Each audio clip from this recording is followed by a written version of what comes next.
Hi everybody, I hope you are doing well. Today we'll talk about how to fix or how to solve the problem of keep scrolling on the application of Netflix. You click on settings.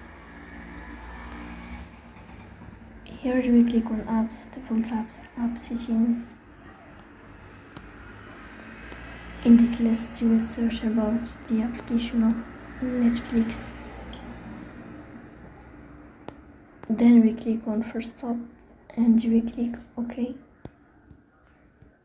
Here you will enter to storage. Then we click on clear cache. In the end you will turn off your phone and you will restart your phone again to fix that problem. So please don't forget to support us by like and subscribe. See you next time and thank you for watching. Enjoy.